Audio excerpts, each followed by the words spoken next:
की प्रक्रिया चल रही है। गोरखपुर में सीएम योगी आदित्यनाथ ने मतदान किया, लोगों से वोट की अपील की। तमाम ऐसे दिग्गज हैं जो लगातार मतदान करते हुए नजर आए हैं। आज कई ऐसे दिग्गज हैं जिनके साख दांव पर लगी हुई है। काशी से चुनावी मैदान में प्रधानमंत्री नरेंद्र मोदी हैं, तो वहीं पर गोरखपुर ऐसी सीट है जो कि मुख्यमंत्री योगी आदित्यनाथ की एक ऐसी सीट जो है वो कही जाती है जहां पर मुख्यमंत्री योगी आदित्यनाथ का सीधा दखल यहां पर रहता है। तो कुल देखिए 13 लोकसभा सीटें ऐसी हैं जहां पर मतदान चल रहा है। 3 बजे का मतदान प्रतिशत भी हमने आपको दिखाया कि किस तरह से जो मतदान का प्रतिशत है वो सामने आया है, और इससे आप अंदाज़ा लगा सकते हैं कि अगले 3 घंटे में मतदान का प्रतिशत जो है वो कितना कुछ रहने वाला है। गोरखपुर जहां पर 44% मतदान हुआ है 3 बजे तक के जो आंकड़े हैं, और यहां पर बहुत ज़्यादा देखिए महाराजगंज एक ऐसी लोकसभा सीट है जहां पर 51% से ज़्यादा मतदान हो चुका है। चंदौली भी कुछ इसी तरह का रुझान वहां भी देखने को मिल रहा है। चंदौली में 51.27% मतदान, और यहाँ पर सबसे ज़्यादा यही 2 सीटें हैं जहाँ पर मतदान सबसे ज़्यादा देखने को मिल रहा है, महाराजगंज और चंदौली। बाकी की जो लोकसभा सीटें हैं जहाँ पर आप देखिए कहीं पर 48, कहीं पर 47, बांसगांव सलेमपुर में आप देख रहे हैं 43%, बलिया में भी 43%, घोसी में 44%।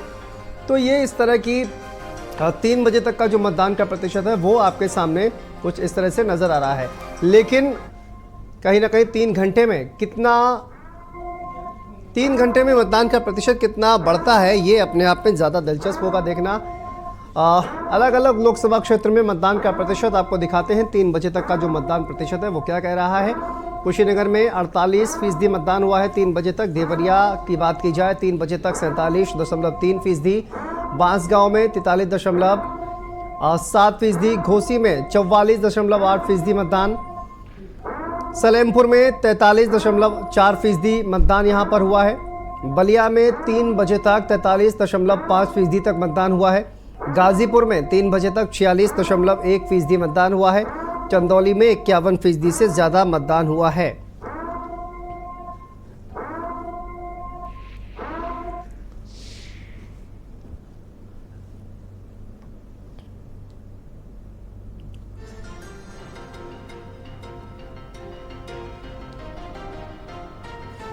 तो देखिए मतदान के जो आंकड़े हैं वो क्या इशारा कर रहे हैं आप अच्छी तरह से समझ सकते हैं। लेकिन भीषण गर्मी जो है वो लगातार बनी हुई है। ऐसे में चूंकि अब थोड़ा गर्मी से राहत 5 बजे का वक्त हो चुका है। सीमाब हमारे सहयोगी जुड़े हुए हैं। सीमाब 5 बजे का वक्त हो चुका है, 1 घंटे का वक्त और बाकी है जब वोटिंग की जो प्रक्रिया है वो समाप्त हो जाएगी और लोकसभा चुनाव 2024 का वोटिंग की जो प्रक्रिया है वो समाप्त हो जाएगी। उसके बाद रह जाएगी काउंटिंग। लेकिन अगला 1 घंटा कितना महत्वपूर्ण रहने वाला है और वहां पर किस तरह की हलचल फिलहाल दिखाई दे रही है? क्या वोटर्स में थोड़ा बहुत उत्साह नजर आ रहा है अभी?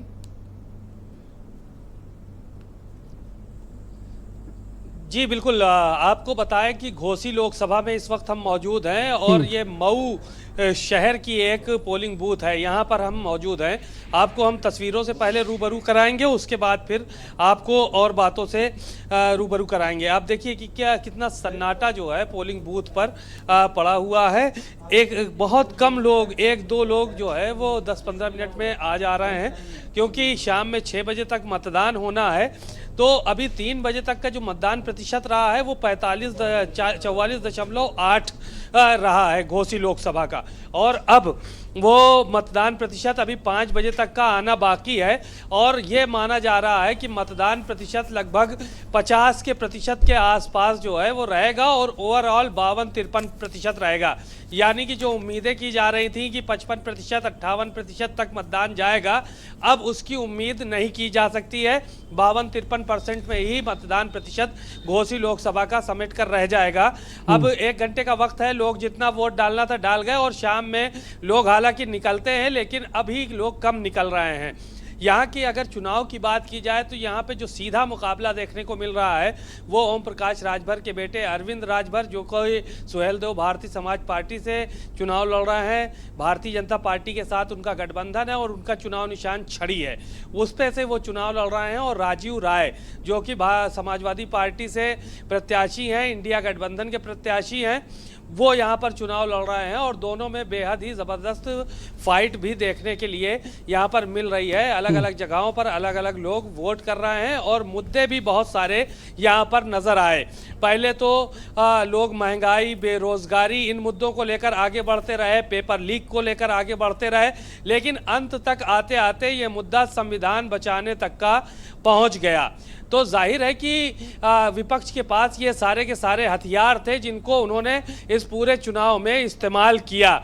भारतीय जनता पार्टी राष्ट्रवाद की बात करती रही पूरे चुनाव में, इसके अलावा राम मंदिर की बात होती रही है, विकास की बात होती रही, तो बहुत सारी बातें सत्ता पक्ष की तरफ से भी होती रही और ओम प्रकाश राजभर तमाम बातें और करते हुए नजर आए। उन्होंने तमाम लोगों को समझाने बुझाने का काम किया, मुस्लिम वोटर्स को समझाने का काम किया कि हम अल्पसंख्यक कल्याण मंत्री हैं तो शायद वो उनको लाभ पहुंचा सकेंगे। तो इस तरह की बातें भी यहाँ पर देखने को मिली। बहरहाल मूल मुद्दे संविधान के अलावा संविधान बचाने का रहा, महंगाई, बेरोजगारी, पेपर लीक, यही सारे विपक्ष के पास रहे और जो सत्ता पक्ष के लोग थे भारतीय जनता पार्टी के, उनके पास जो है वो राम मंदिर, राष्ट्रवाद और दीगर मुद्दे रहे। विकास का मुद्दा रहा कि हम लोगों ने काम यहाँ पर बहुत किया। बहरहाल अब किसके नसीब में क्या मिलेगा ये तो 4 तारीख को पता चलेगा, लेकिन पूरे घोसी लोकसभा में मतदान शांतिपूर्वक रहा। हालांकि शुरुआत में कई जगहों पर मशीनें खराब होने की शिकायत आई, उनका निस्तारण किया गया और कई जगहों पर स्लो वोटिंग की भी शिकायत आई कि अधिकारी स्लो वोटिंग करा रहे हैं। बहरहाल अब 1 घंटे का वक्त बचा है। जो भी आना चाह रहे हैं वोट डालने के लिए वो वोट डालने के लिए निकल रहे हैं और वोट सबका पड़ भी रहा है और शांतिपूर्वक तरीके से वोट पड़ रहा है। अब आने वाले वक्त में जब ये आएगा, रिजल्ट आएगा, तब उस वक्त हकीकत पता चलेगी कि क्या कुछ मुद्दे जो है वो यहाँ पर हावी रहे और किन मुद्दों के आधार पर लोगों ने वोट किया। क्योंकि मंगल के दिन जो है वो रिजल्ट आ रहा है, 4 तारीख को बड़ा मंगल भी है और प्रधानमंत्री नरेंद्र मोदी ने भी इस बात का जिक्र किया और अखिलेश यादव ने भी इस बात का जिक्र किया कि मंगल को रिजल्ट आ रहा है। बहरहाल नतीजे तो वही होंगे चाहे सीमा, देखिए कई कहा जाए कि इंडिया गठबंधन जो जनता ने दिए हैं, एनडीए गठबंधन की तरफ से भी तमाम जो दिग्गज हैं वो भारतीय जनता पार्टी की जो तमाम सहयोगी हैं वो भी डेरा डाले हुए हैं, तो इसका कोई असर वहां पर दिखाई दे रहा है या कि जो वोट बैंक के लिहाज से जातीय समीकरण साधने की भी कोशिश की गई है उसका कोई असर क्या दिखाई दे रहा है? देखिए, बहुजन समाज पार्टी ने यहाँ से जो है वो चौहान, बालकृष्ण चौहान को यहाँ पर प्रत्याशी बनाया है और बालकृष्ण चौहान पूर्व सांसद भी रहे हैं, उनका भी ठीक ठाक असर यहाँ पर रहा है।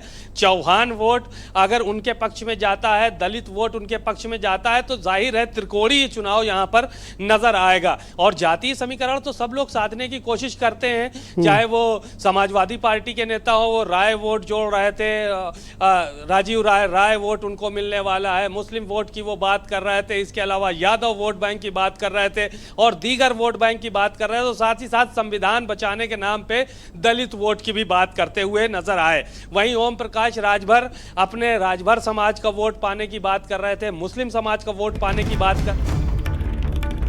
चलिए ठीक है, सीमा आप आपके पास आएंगे। दिल्ली से बड़ी खबर है, इंडिया गठबंधन के नेताओं की बैठक खत्म हो गई है। कांग्रेस अध्यक्ष के आवास पर यह बैठक चल रही थी। इंडिया गठबंधन के तमाम नेताओं की दिल्ली